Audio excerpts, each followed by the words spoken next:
Elliot Burnison. I am a part of the Canadian Shield and Shining Waters summer staff team. My mission is to get Indigenous people's voices to be heard and spread awareness as well as build community together. I have met with Vanessa Kennedy. She is Indigenous consultant in Barrie, Ontario.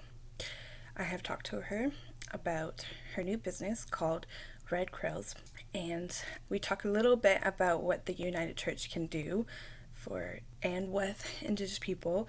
For example, invite them to your events, your community, get them to talk about the history in their culture, and making sure it's a safe place for them to be able to talk. And she also talks about a little bit of Canada history, mainly Barrie, Ontario. For example, Lake Simcoe. She talks about the first name. And she also talks about how Toronto got its name as well. I hope you enjoy our conversation together. Thank you. Can you tell me about yourself? Yeah, so I'm Vanessa Kennedy. I am the owner of Red Quills. It's a business I just started. It's a little new for me. I have never been a business owner, so it's definitely a new adventure and a new path for myself. But previously, I'd worked for the Barrie Native Friendship Center, so I have quite a bit of experience working with the community and other Indigenous organizations and working with mainstream as well. And I do have a lot of knowledge that I do carry myself. So in that point of time working at the Friendship Center, I had a lot of inquiries about specifically like almost like consulting questions, because the Friendship Center is mandated differently, where they have to concentrate their time and their efforts towards actual participants in their healing journeys. So it doesn't leave a lot of time for assisting the community and other agencies with how they're going to address like TRC or asking basic questions as far as history and cultural questions, because that's really not the gist of the Friendship Center. The Friendship Center is to help people on their healing journey. So I knew there was a need for this in the community and in the area. When you look for Indigenous consultants, there aren't very many. And the ones that are, they're in Toronto, or there's a few that are way up north. So there was nothing really specifically in this area.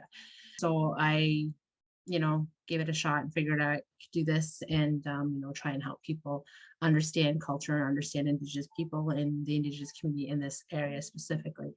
So with that being said, again, I had been at the Friendship Center for about 8.5 years. Previously, before that, I worked for Sun Housing, which was urban Aboriginal housing here in Barrie. And I seen a lot of need there as well. And it's basically just working with families who are looking for housing in the area, looking for something that's under or at market value, because they can't afford a lot. So I worked with that organization for a bit. And then I was in municipal government for 13 years. It was a really good paying job, but it was a job that I didn't see myself at for the rest of my life. It wasn't a job where I could be creative and use a lot of creative avenues that I have used in the past. So I do have municipal experience, but it wasn't my calling. And then I also worked at Anakti Healing Lodge for a summer.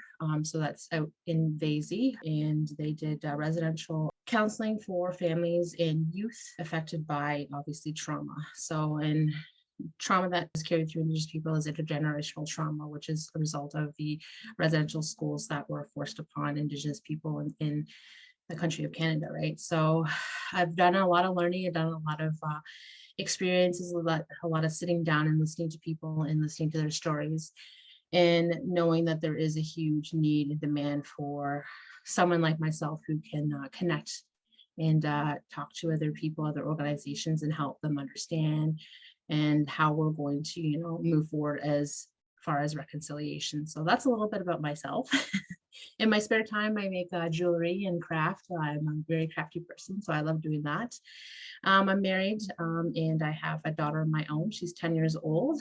So I teach her a lot too. And hopefully she carries on that tradition of having knowledge and caring and sharing it with other people. So that's my goal in life.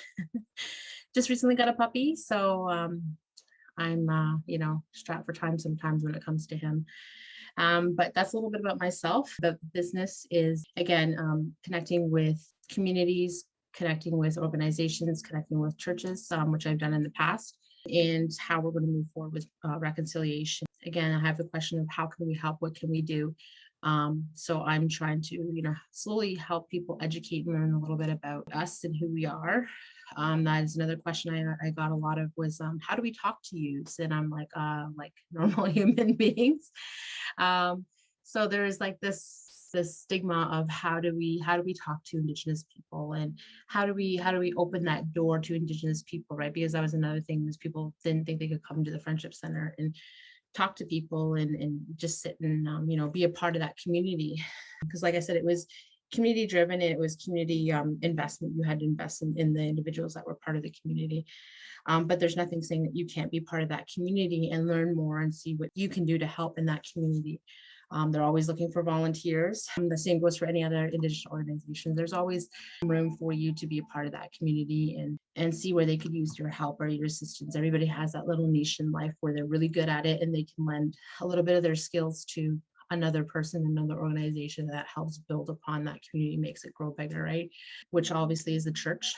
The churches are, that's their community, right? They come together, they do bake sales, they do garage sales, they do all these kind of things together, and then they help also their community, and they help people who are in need.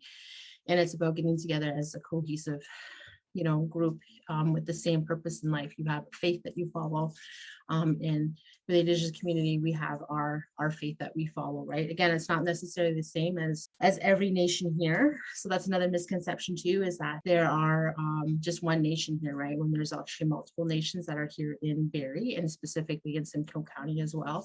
So in this specific area, you are on Williams Treaty, which is the Ojibwe. So we're talking about that specific tribe, which I am part of. And then you also have the Potawatomi and the Odawa as well, which I'm also part of.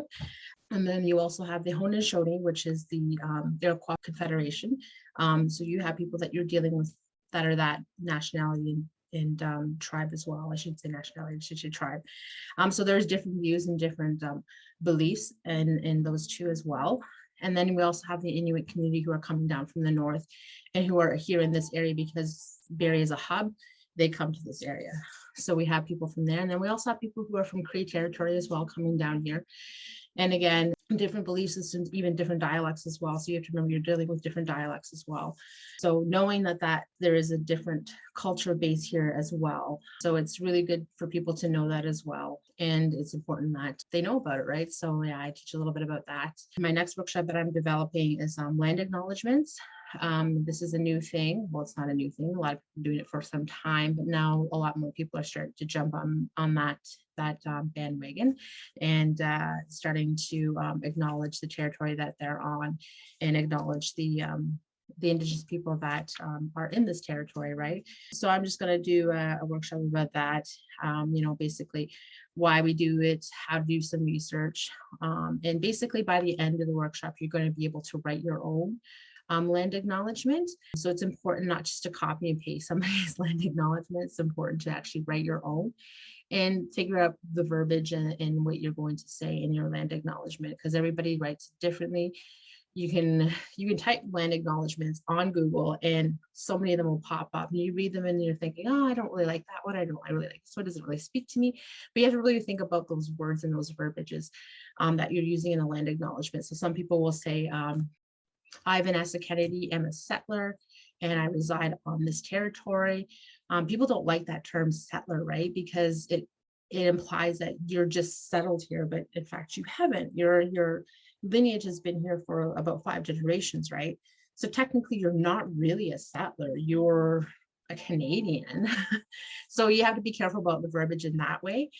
Another verbiage that I find kind of weird that I've seen and I've heard is they name Indigenous people as the land stewards of this continent, of Turtle Island. And I'm like, okay, that yes, we speak for the land, we speak for Mother Earth, but at the same time, we don't own what's happening to Mother Earth right now. It wasn't the Indigenous people that caused the amount of pollution that's happening in the world right now and the climate change that's happening right now. So we shouldn't be the only one, responsible for, climate change and action against, cleaning your drinking water and, all that kind of stuff. It should be everybody's responsibility to do that, right? So again, that's the whole perception I'm getting around land acknowledgement workshop is really using those verbiages and really thinking about what that means. And then also going deeper, a little bit deeper than just as far as the treaties. You're going to go into a little bit about Indigenous treaties. So basically like the wampum belts. So those were treaties that were written between nation to nation before we signed and surrendered land to the Queen and the Crown, right? So it's a little bit more in depth that way. And people don't understand what wampum belts are in those actual treaties that Indigenous people have nation to nation. So again, you get a little bit of everything in that workshop. But again, I'm going to be developing more workshops depending on what people are looking for specifically, right? And then also I forgot to mention part of the residential workshop is at the end is I tell people how they can become allies with Indigenous people, right? Because people always ask, how can we help? How can we become an ally? And there's different ways that you can become an ally, right? Inviting Indigenous people to your table to talk, inviting them in to discuss certain things. If you're writing policy, it's important to include Indigenous people in that talk. Specifically when it comes to the United Church because of residential schools. It deeply affected Indigenous people. And although I do know a lot of Indigenous people who are very religious and they're very by the church. And then with the recent discoveries, it really dredged up a lot of hate. And it's understandable, I get it, but at the same time, I don't know, it's a touchy subject, right?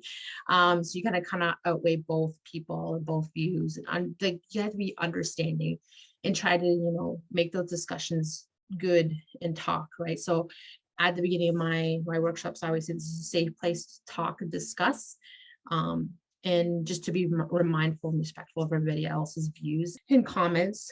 At the same time, I'm not going to let anybody berate anybody. I will kick you out if I have to, because it has happened. I've heard of it happening in the past where there are actual workshops and people come in and they're like absolutely racist and they just like berate everybody. And it's like, well, no, what? That's not going to happen. I'm not going to allow that to happen, right?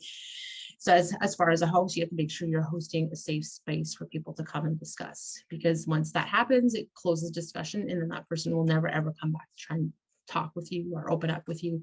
So it's really important that you have those safe spaces and, making sure that people are talking and using proper terminology too. And that's another thing that I get a lot of questions about.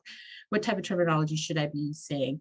Should I be calling you an Indian? Should I be calling you First Nation? Should I be calling you Indigenous? What should I be using? So, talking about those specific things and what they mean. And everybody's different. Some people don't mind being called Indian. That's what my status card says to me. It says I'm Indian, I'm status Indian.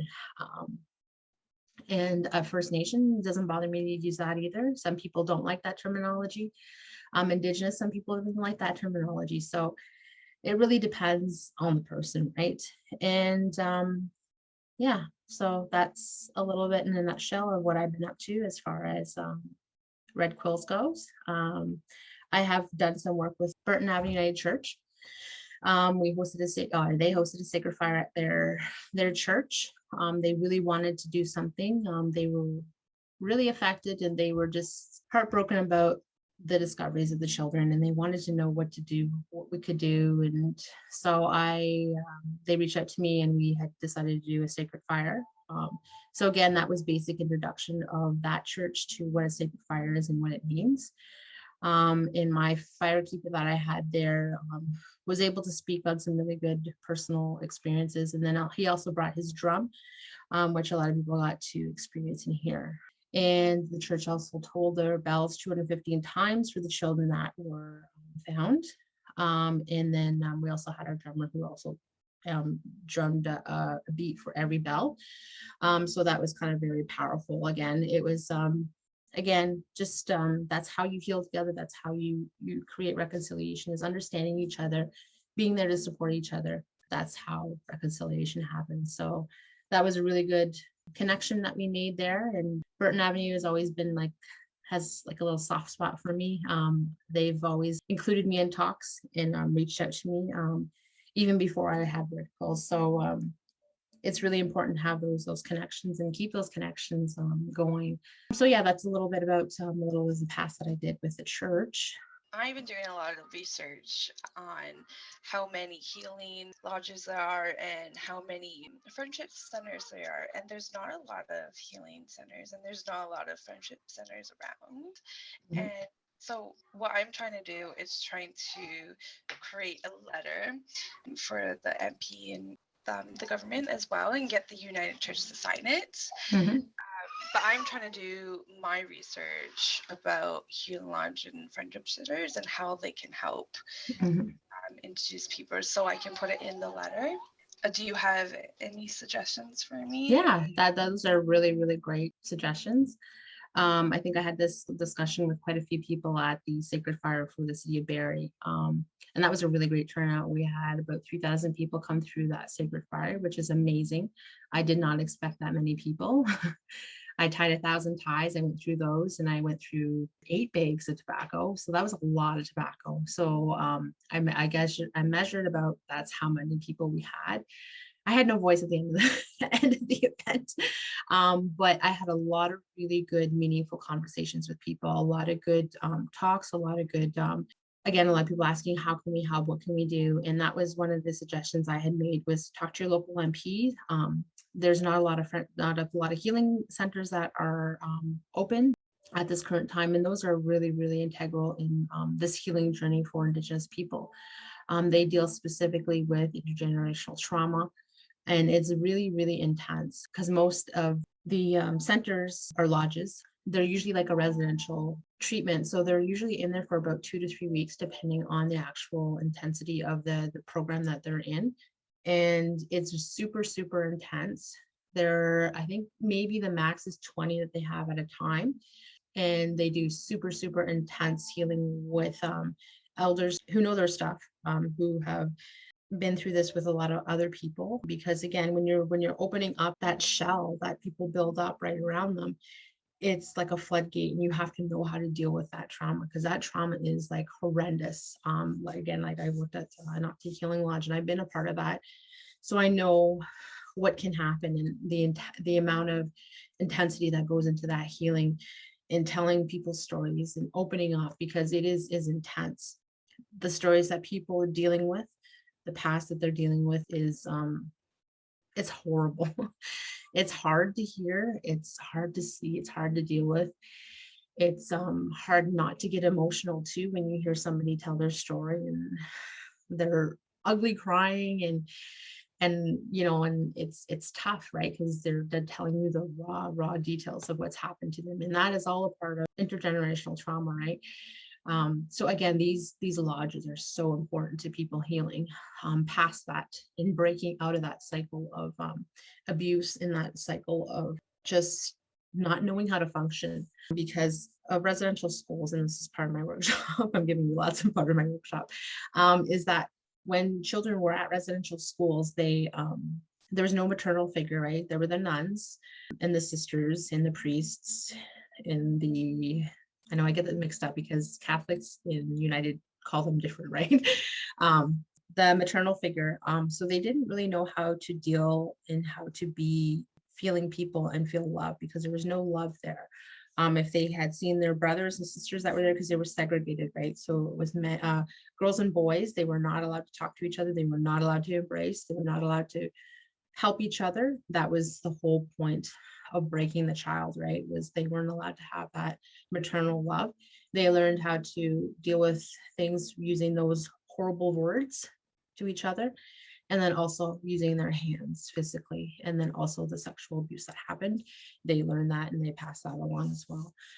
So there was a lot of that happens, and then you basically grab somebody, you shake them up, shake them, shake them, shake them, and then you throw the ball away and you expect that ball to continuously roll in a harmonious way. It's not. It's going to be broken and shattered because you shook it completely and shattered the inside of it, right?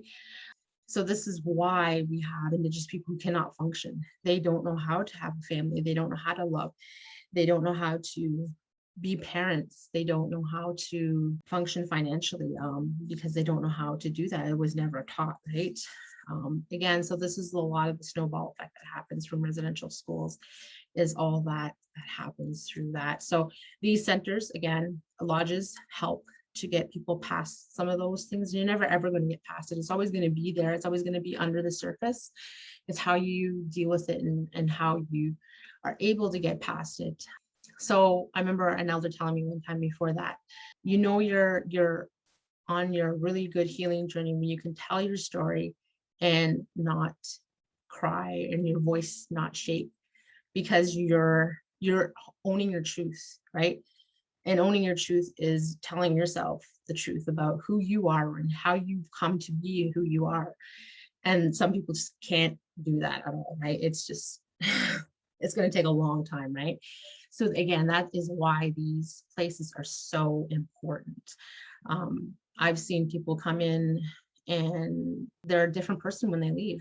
It's completely different and like completely healing journey. Again, these healing lodges, sometimes they come back a couple of times because again, you're not going to be fixed like that. Sometimes it takes a couple of goes to go through it.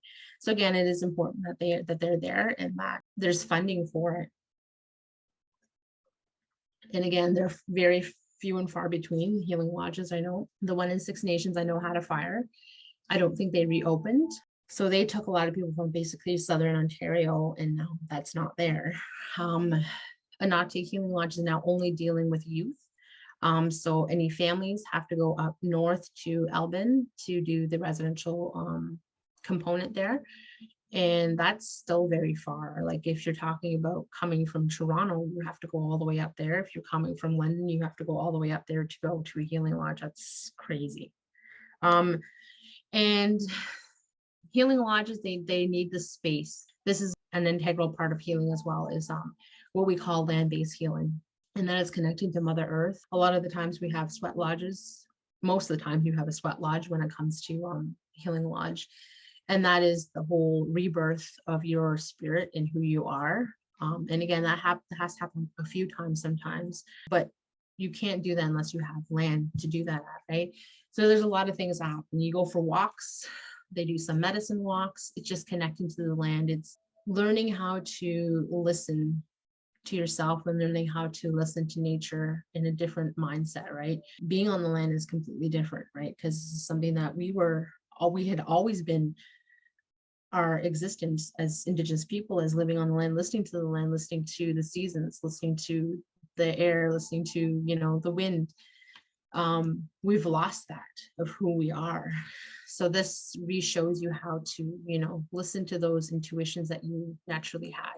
So that in itself is a really good healing tool as far as being an Indigenous person and learning to slow down and, take in the beauty of everything that is around you, right? So again, I really am for the healing lodges. They are so important. And the friendship centers are important as well. The friendship centers are very underfunded.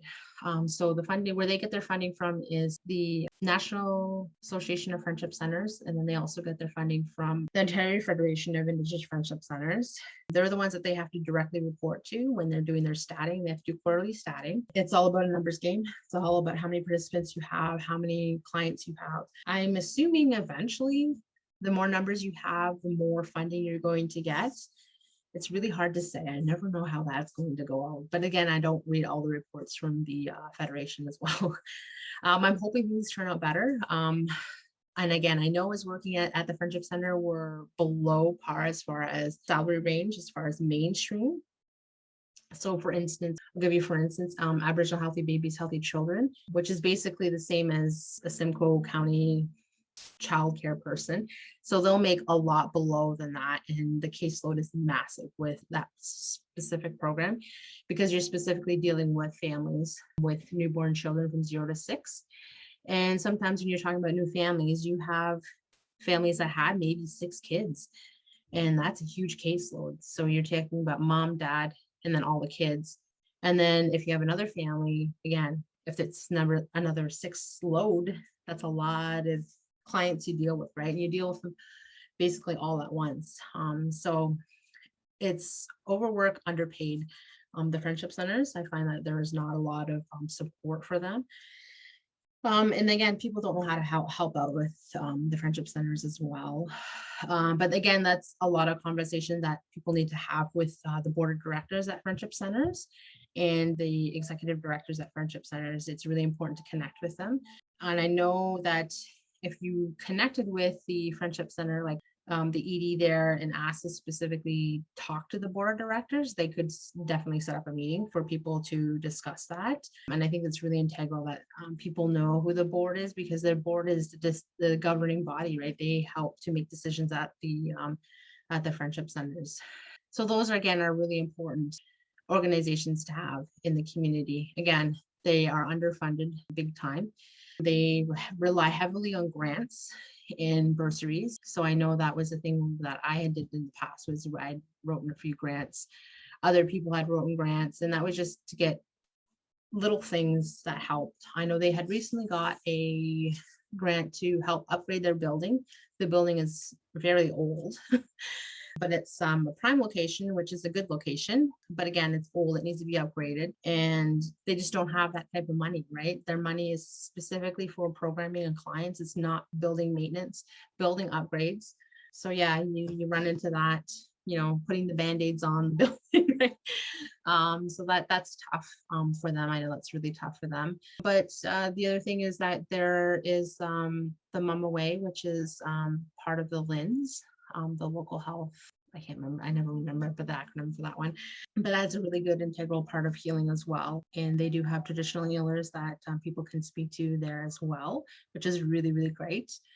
And then there's the other organization is Sun Housing, which again is urban Indigenous housing. And that is really underfunded as well. And as you know, we're in a housing crisis in Barrie. Housing is just horrible. I don't know how people pay rent and put food on the table. It is like beyond me how that happens. And I don't know how people do it.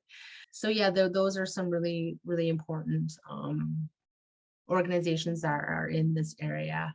Another one is a really Native women's group.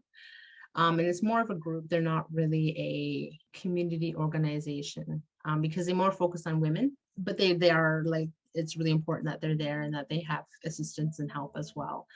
I don't know specifically where they get their money. I'd have to sit and chat with them and see where more specifically their money comes from. Métis Nation also is in Barrie. I don't really connect with them too much. They have very, very strict guidelines that they have to follow as far as their policy and purposes of what they do, right? So they do get quite a bit of funding, but they specifically only assist Métis people, and you have to basically have your lineage and your card saying that you're Métis. So yeah, it's, again, I don't know specifically their full policies. And I'm just trying to think of who else there is. There's another organization I'm forgetting about. Brock, which is Bemadzawin Women's something, I can't remember. I'm sorry. And they also help women who are in need of housing as well. So that's a really good organization. Again, she relies heavily on grants as well. So she writes grants to float that organization as well. Again, this is all grant dependent. If you don't finish your grants, you don't do your reporting properly, that funding could be pulled and then that service is gone. So that's sad thinking about that. And about how you have to continuously fight for money. Yeah, it's tough. It's tough for sure how the organizations are funded and how they're handled. And it would be really important for, people to know that they are struggling to try and deliver services to help people through issues that they're going through, right? I'm trying to teach my children about the history and different ways to connect with the earth. Is there any suggestions that you can give? For children to connect? Yes, and learn about the history. Learn about Indigenous history. So I used to do this at the center because I used to be the cultural resource coordinator.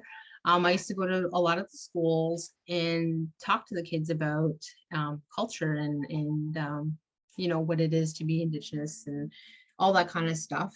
So the favorite one that the kids used to always love that I used to do was we used to talk about maple syrup, the story of maple syrup, how it became. There's like 2 legends I tell, and then we go through the whole process of how it would have been harvested, right? Back in the old days, not the new ways. And I actually have like an interactive thing that I do. So I have like the rocks, I have the sticks that they would have used to pick them up. I show them how to start a fire, right from the fire bow to like a magnesium lighter you can use, also to an iron striker. So I go to show them how it would have been done in the day, back in the day, but the kids love it because it's interactive, right? And I bring all these things with me and they get to experience everything, because kids are like, they love to touch things and they love that participation factor, right? It is one thing to sit there and make a child listen to you, but it's when you make it interactive, right? So I talk a little bit about the fur trade, which they don't touch until I think grade 6 or grade 5, which they learn in school. But I tell them a little bit about it, and I always bring furs with me. So I bring like a big bag of furs and I pass it around. The kids get to all touch it and feel it and put it on their face, which is probably not a good idea right now, but they get to feel that, right? They get to feel what fur is like and how those things would have happened, those interactions would have happened back in the day, right? And then they get to try the striker, they get to try the fire bow, they get to try all of that. And then at the end, I give out the maple syrup and I said, so can you appreciate your maple syrup, right?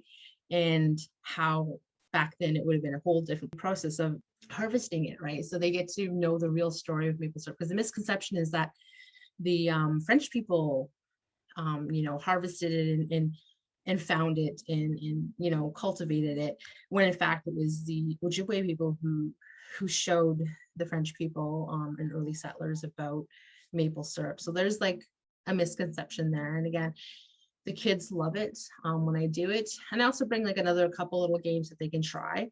So I do the which would be in the bone and antler, but I use a stick and a little round thing. So they get to throw up the stick and try and catch it in the thing. They love that part.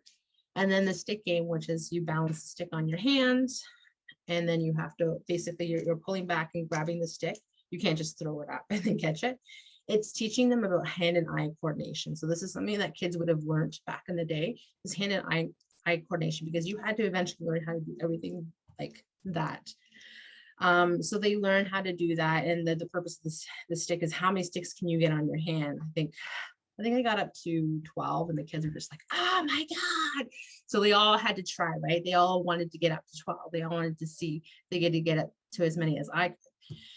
So it's all that interactive fun.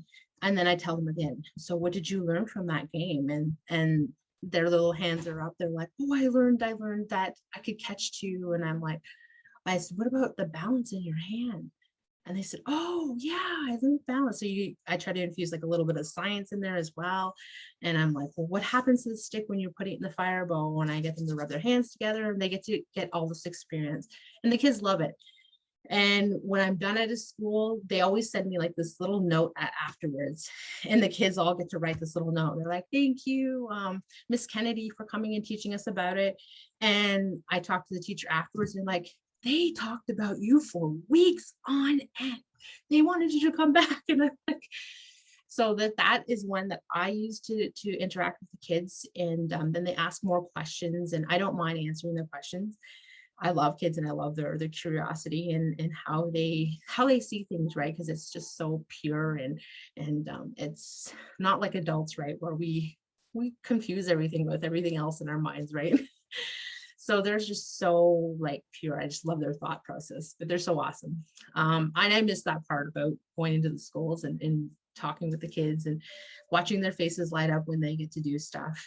And that is one that I do. I'm hoping that I can maybe do it in the future when this stupid pandemic ever settles down. So that is a really good one that I try to do with the kids. And in the past with the city of Barrie, I did Snow Snake at Winterfest. The kids love that as well. Again, teaching them about these cultural practices that we would have done in the winter months, right? And how we kept ourselves busy, right? And telling them a little bit about what snow snake was and how you would have done it. It was like a little healthy competition, right? And healthy competition is good. So yeah, those interactive things that kids can get their hands on, they love that part. So that's how I kind of teach kids about culture. And it always snowballs into something really, really great because they ask more questions and ask a little bit more about that. And sometimes it's not even about maple syrup. We get off on this huge other topic and I have to rein it back in, but it's great that they have that knowledge to ask those questions. And I feel awesome because I get to teach somebody something for the day. And then again, like I said, they talk about it for weeks afterwards. So that's how I interact with kids. It's more of a hands-on personal experience more than anything. What can the United Church do to help Indigenous people heal? So like you said, is writing the letter to the MP about getting more healing centers, more friendship centers, or expanding the friendship centers. And this is another thing I said to a few other people, is that the friendship center is great, but there's no land for the friendship center to use. The powwow, for instance, the powwow has been moved I don't know how many times to try and find a location. And then when you have it in the city, you have to jump through all these hoops to actually have the event. And I've done it. I've done the powwow like for 3 years for the Friendship Center, and it's a lot of work.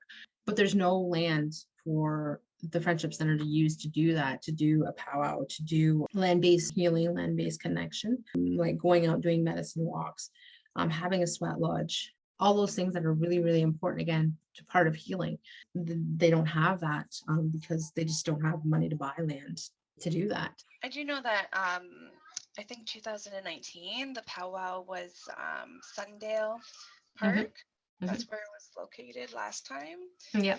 I'm new to Barrie, so okay. I wasn't quite sure if it was there all the time or if it No, it wasn't. We just kind of happened to have it there. I can't remember why we had it there, but there was a whole controversy over that as well too. There was one counselor who made some comments, and it was like, really, we're in 2019 and we're still not educated. So that was tough.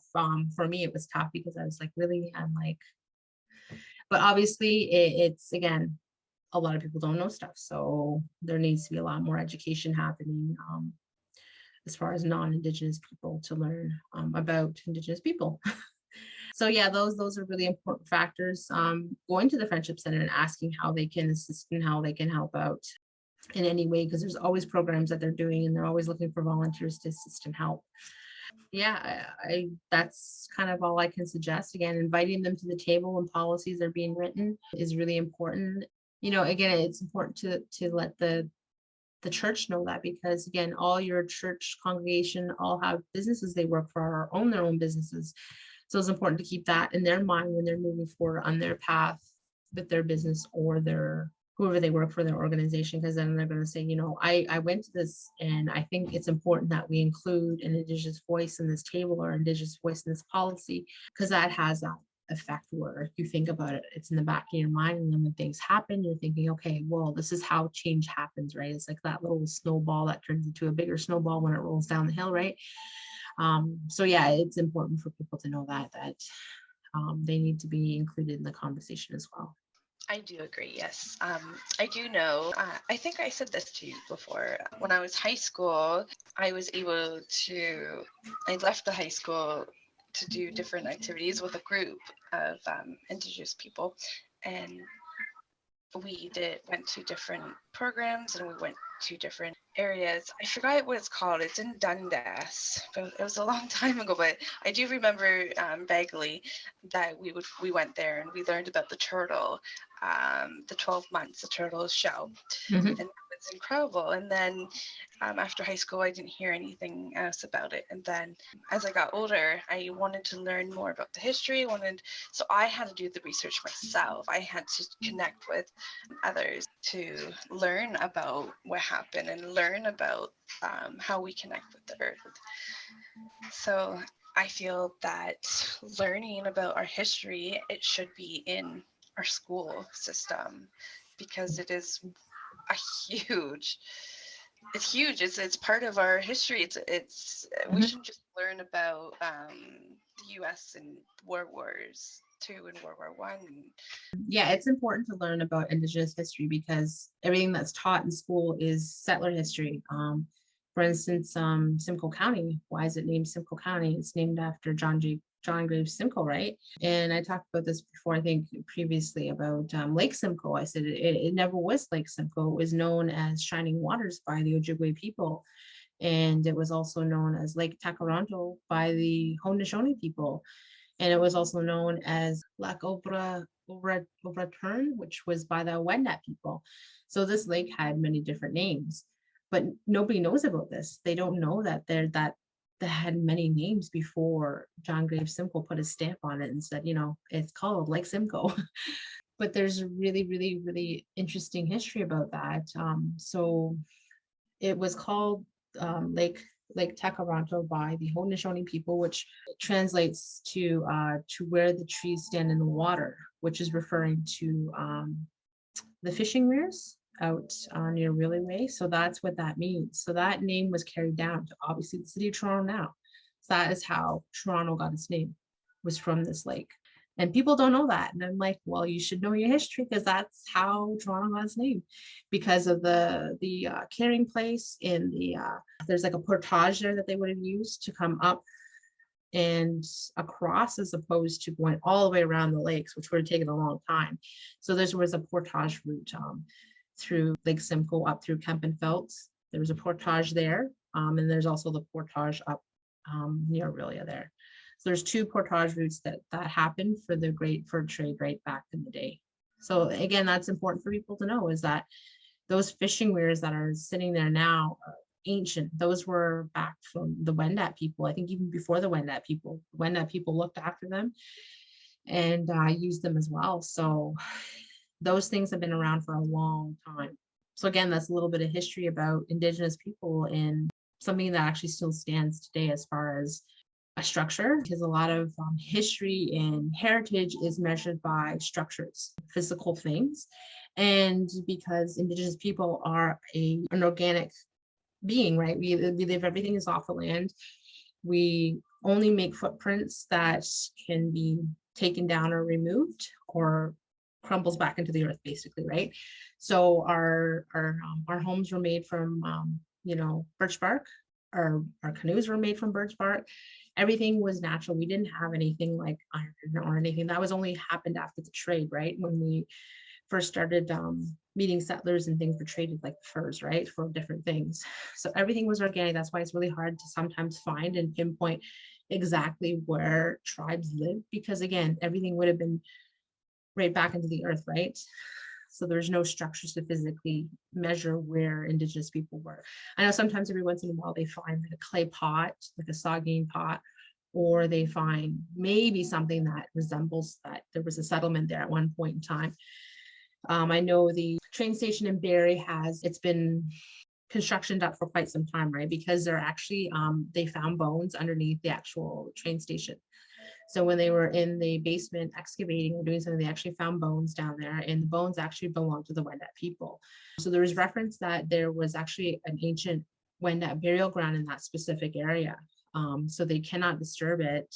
They're still in litigation. They're still trying to figure out what they're going to do about it. So yeah, it goes to show that that part was there only because that they would have buried themselves in a mass. It's like a mass grave. It's not a mass grave. It's hard to explain.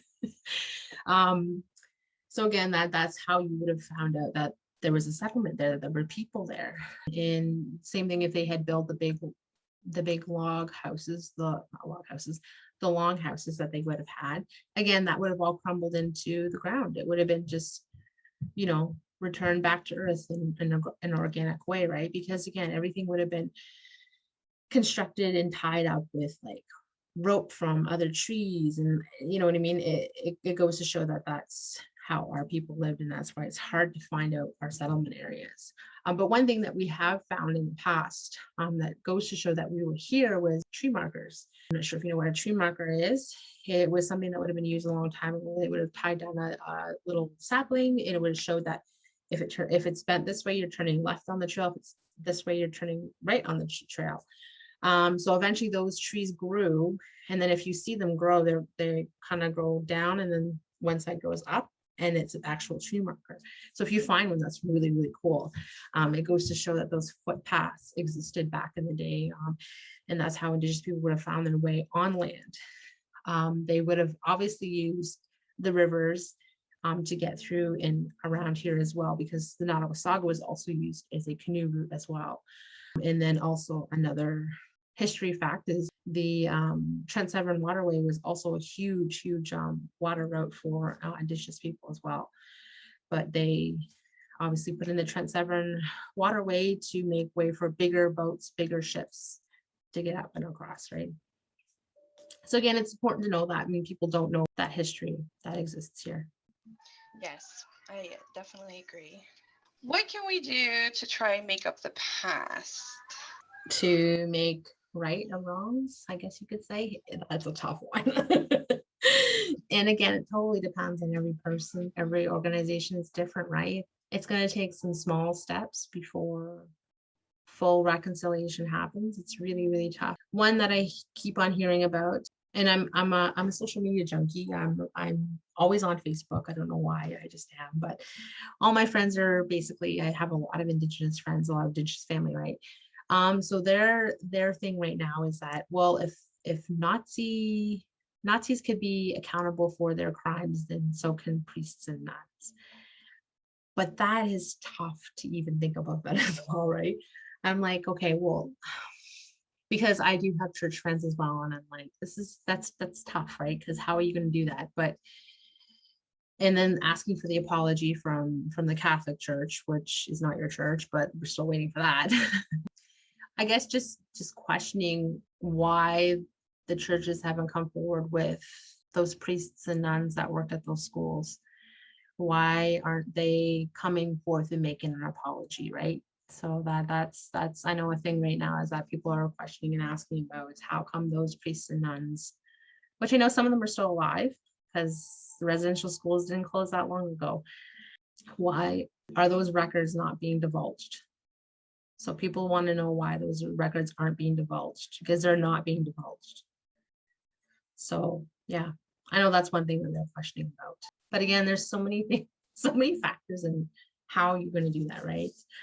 But I guess, yeah, taking those baby steps and getting involved in the community, getting involved at the Friendship Center is good.